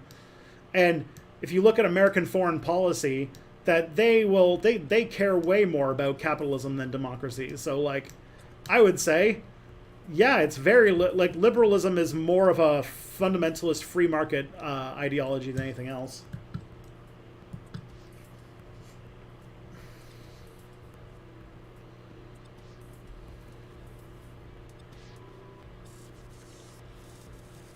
Do you stop being indigenous when colonizers and the formerly indigenous people form a new common culture? Ooh. I would say no, I would say that I don't know, that would get complicated because yeah, indigenous identity like in South America and stuff like that is very much like a lot of people in Latin America are mestizo, which is a hybrid identity, and yeah, that kind of stuff gets more complicated by the kind of dual identities and such like that.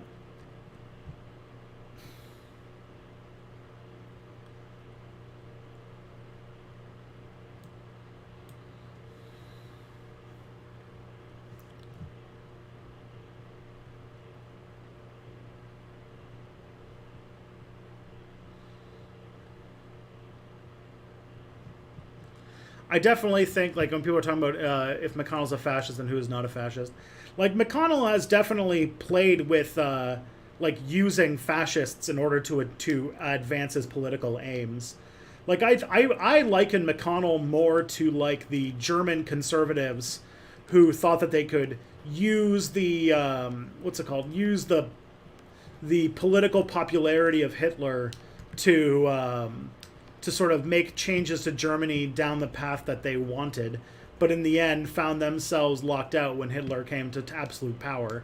So the German conservatives, like I put McConnell more in that angle, that he's playing with powers that he's kind of ignorant of.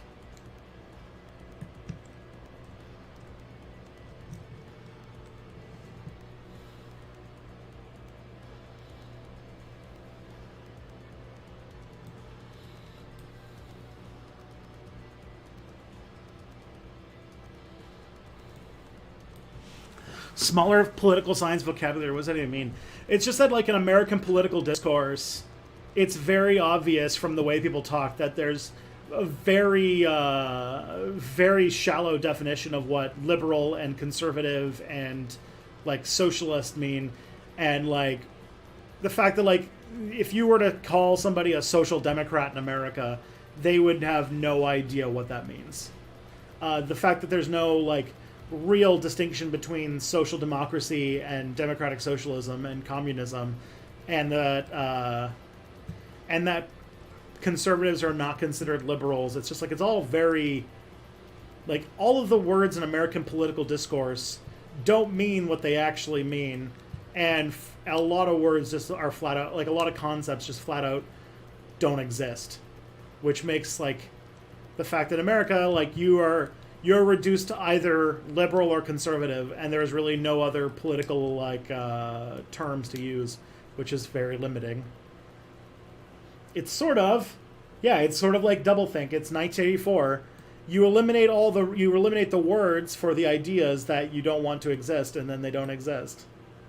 It's hard, like, it's hard to talk about an idea that you don't have the words to express. That's very double plus on good.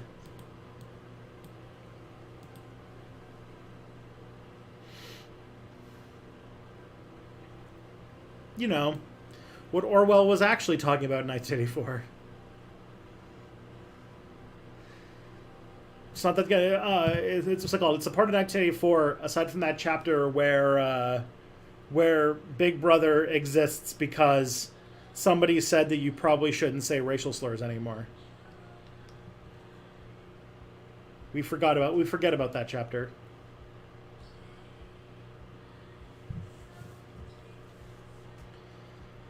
What are your three most favorite characters out of history? Well, number one, John Brown. No, number one is Emma Goldman. Emma Goldman, fucking badass, anarchist, feminist, activist from the early 20th century. John Brown, an anti-slavery fucking crusader in the mid-19th century, who like literally killed pro-slavery people with broadswords and like tried to organize a slave rebellion. Or, as some people, as I think Andre Demise said on Twitter a little while back, the only good white person. So those are two that come to mind immediately.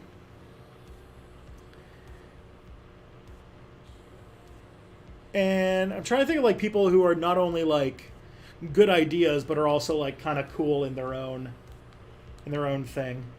Those two come off as my favorite.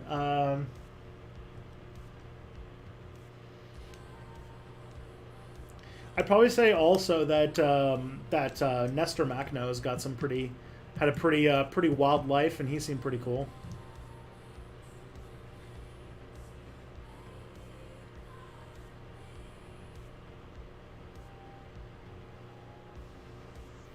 Do a sub goal for a call-in stream.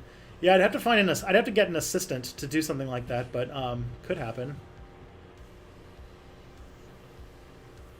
Call-in shows are terrible. Have you watched C-SPAN? Yeah, I have. I do know about that. Yeah. Of course, Tristan would be a community radio nerd. Yep, I ran a radio show for. I worked on a radio show from 2014 to 2017, and for 2 of those years, I ran the radio show.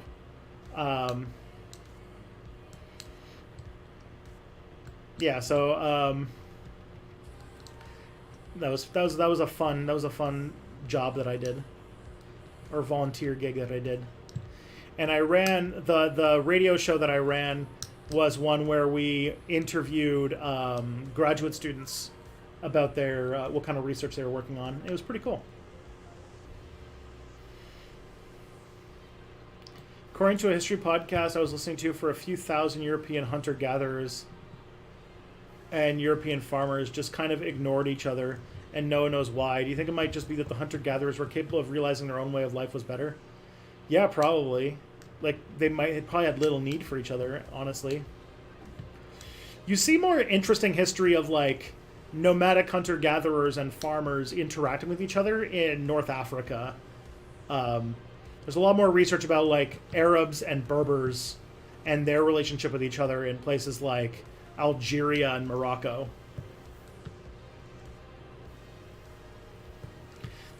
I think the first, or if not the first, like one of the first major history books ever written was a lot about, or actually it was the first book of sociology that was about the interactions between like nomadic people and sedentary people in the Middle East. Can you recommend any videos or books about John Brown? Not at the moment, but I can say that there's a TV show about him that's currently on the air that you might want to check out. I can't remember the name of it right now, but I'm sure somebody will be able to say it in a moment, and then I can tell you. But there is a John Brown like mini-series or movie or something like that just recently came out.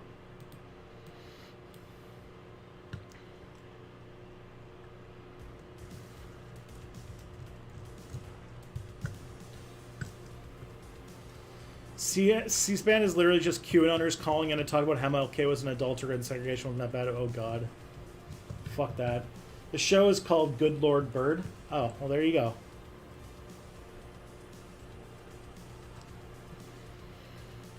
Answer the question that people want to know.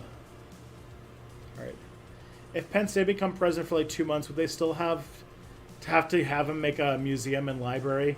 Like each of the two things in them? Maybe. Probably. It's a tradition now, I think.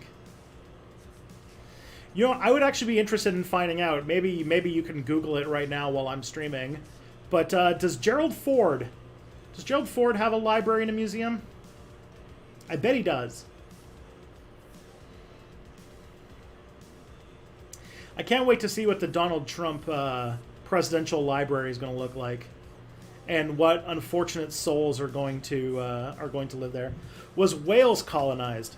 Now that feels like like more of like a applicable situation. Like Wales is Wales's relationship, as far as obviously people are exposed, and that I don't really know all that much about British history because I'm a dumbass. But Wales's relationship with England does seem a lot more less like one-sided and less equal than the relationship with Scotland. And the one with Scotland, like, I'm not going to say that like Scotland's relationship with London is like equal partners or anything like that, but Wales seems even like less well off as far as like not being treated like shit by the English. But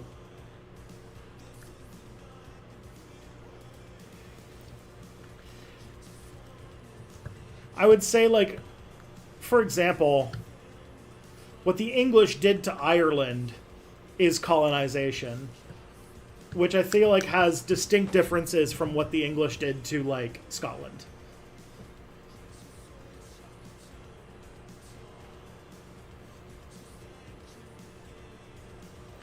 Would you call the Roman Empire a state?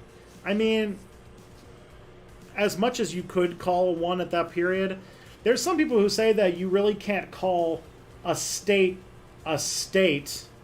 until the Treaty of Westphalia, in which the Treaty of Westphalia is kind of like where they defined what you would call today a state. But that's a pretty narrow definition. But for different purposes, I think you could call the Roman Empire a state, and for some, you could definitely say it wasn't. So maybe it's a bad term that needs to be. If you're going to call the Roman Empire a state, it should be immediately followed with disambiguation about what you mean.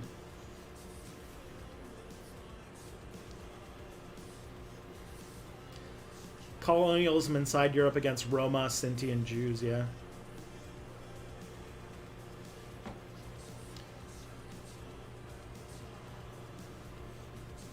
Is it problematic to have a eunuch character who has accepted being castrated as part of who he is? A bit like your take on neurodivergence? I don't know if it's problematic. I mean, I imagine people who have become eunuchs have to deal with the fact that that's just part of who they are now. And sometimes, like in history, it's been treated like, there's... Obviously, this is a pretty brutal case, but like there are people who have become eunuchs who that was like their ticket to like a much better life as like work as like what's it called, like as a mandarin or something like that. But you obviously that's not me being pro castration or anything like that. That was obviously a fucked up society. But the thing is like if a thing happens to you, you have to like that you have to like learn how to keep on going with it. Only 62 people watching. Ha ha ha. Very funny. It's not even the sex number. I don't know what's funny.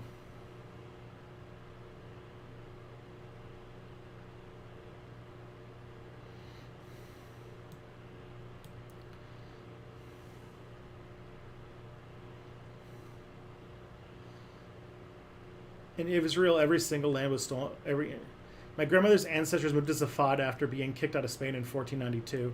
My grandmother was born in Haifa. My grandparents lived in a house in Safad when Israel was declared a state and maintained it afterwards as Israeli citizens. I'm not denying the atrocities committed now or in the past against Palestinians, nor am I making any excuse for the state or its fair, yeah, I get what you're saying. It's a much more complicated history than I was trying to get across. I was trying to say something, but obviously, yeah, I was wrong. Bad me. I denounce and reject myself. Man, Yab's keeping me real honest today. Just like, what's it called? Yab's got like the cattle prod being like, no! Only good definitions! Don't be a shit. It's like, fine.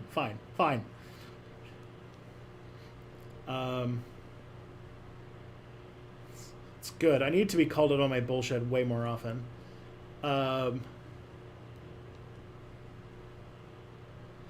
Have you seen the historically based anime about the Dutch invasion of Britain? No, I have not.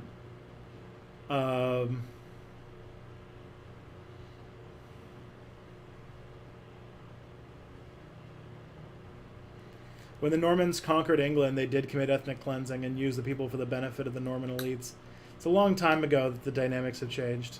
Yeah, okay.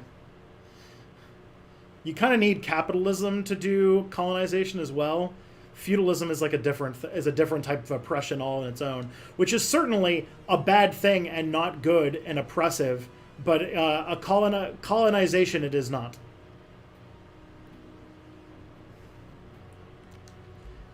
In World War, when the lizards find Treblinka, they broadcast what's going on there, and all the regular German characters, even people in the army, are really shocked. IRL, is it safe to assume that they would have already known? Yeah, that's a bit full of shit.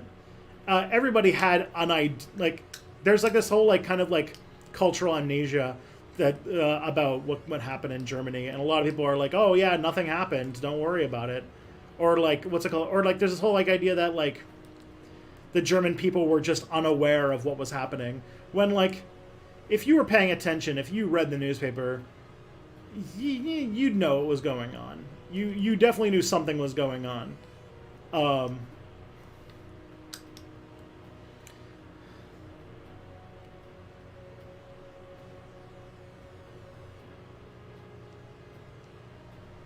Who you got in the swing states such as Florida, Pennsylvania, and Michigan? I definitely think I think Pennsylvania's. I feel like all three of those are leaning towards Biden right now, but Florida has more random bullshit that could result in Trump taking it.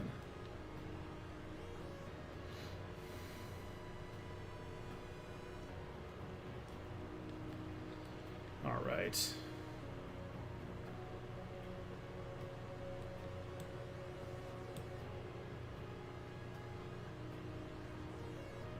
Let's see.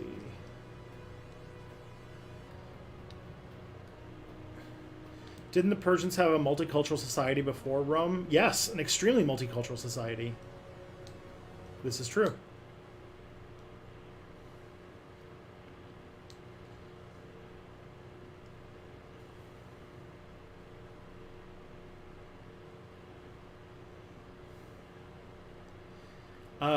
Ever think about how much media regarding John Brown has historically portrayed him in a very negative light? Yeah, it's unfair, for sure. Mother Anarchy loves her sons intensifies. Lovely. I love it.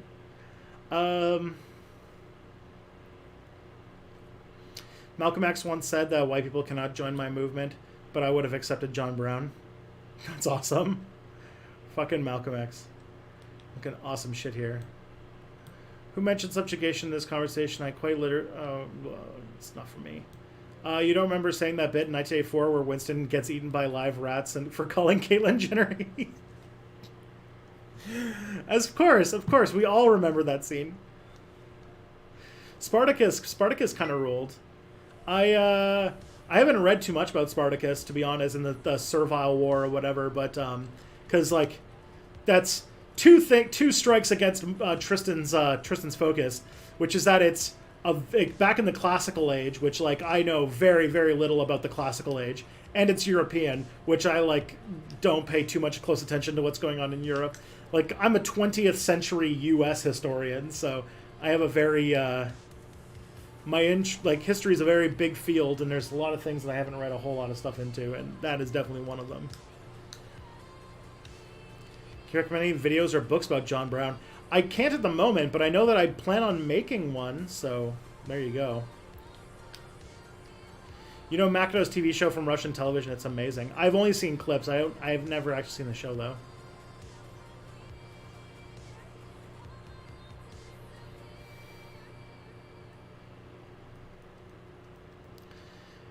I have before, and he does. So Gerald Ford does have a museum, okay.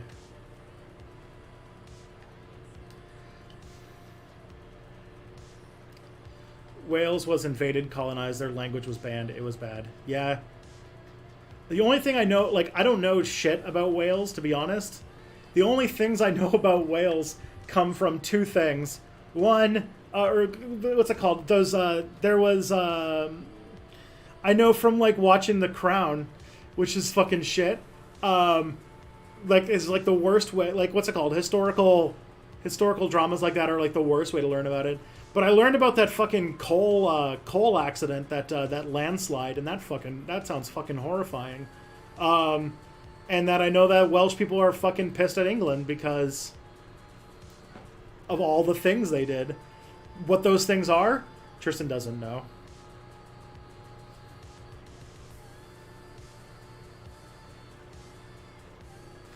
To have Prince Charles as the head, the what's it called, the Duke of Wales, is pretty insulting, gotta say.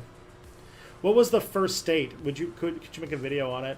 I like it. What's it called? The word state is so. It's got so many different ways you can look at it, but like, yeah, like a state as we know them today, where they have defined territory and a government that has legitimacy over the whole thing, that is run by like a central organization, that is more or less a product of the Treaty of Westphalia, which would have happened. I'm trying to remember the year that happened in Europe, but basically all the countries in Europe like drew their borders and basically said, "Hey, this is Britain. It has the British government, and that's it." And like that sort of changed the way that we like understand countries in a big major way. 1648 was the Treaty of Westphalia. There you go. Tristan's never done a 62 before. There you go.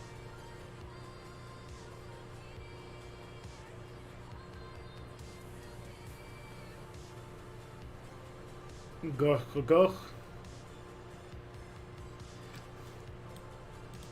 What's sad about that whole thing about me not knowing shit about Wales is the fact that I found out kind of. My mom is a genealogy person, and my mom found out recently that all of my family members who we thought were English and Irish can trace, or like, okay, no. There was a branch of my family that we thought was like Scottish or English, and it turned out that they were Welsh, and they immigrated from Wales to Newfoundland in like the 1700s. So that's a thing.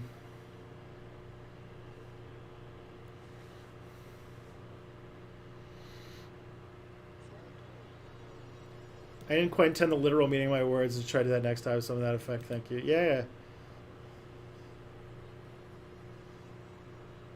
I feel like, yeah, you're really also the person who gave me shit for something about what's it called, literal mindedness or something. This is like months ago though.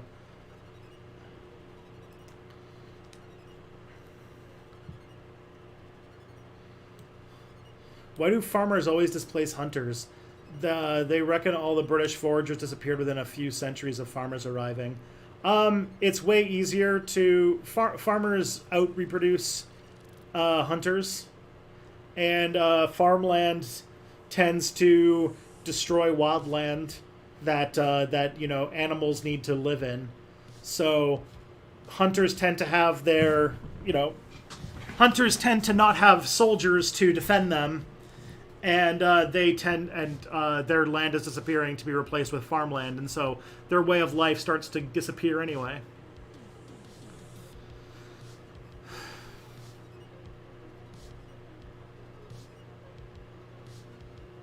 Three O's is a great video on German awareness of the Holocaust. Yeah, you want anything to do with like Germany and its relationship with the Third Reich? Three Arrows is the best YouTube channel for watching that stuff. Can't believe you're trying to make light of such a horrific moment in history. Gosh. This is from 8 minutes ago, so I'm trying to remember what this was.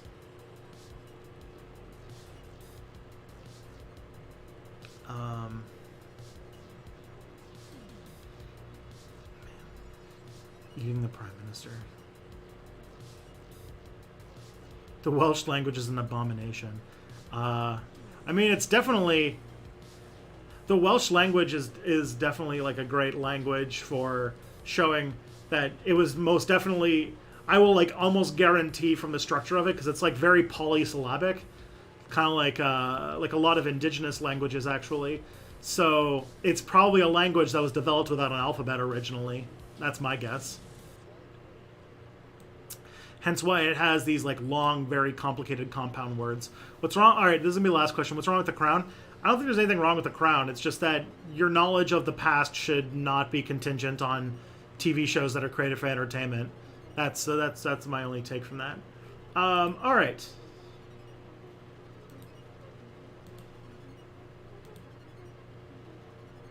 I like that I like a lot of what they did with it though. Like how Guy Burgess, they talk about him, and that was pretty cool. All right, it's 2:00, so we should talk about getting ourselves to somebody. Looks like Lumiru is going to be our raid focus today. Let's go pay Lumiru a visit. So I'll be back tomorrow night, everybody. Take care of yourselves and each other, obviously. And yeah, cheers. This is a good one.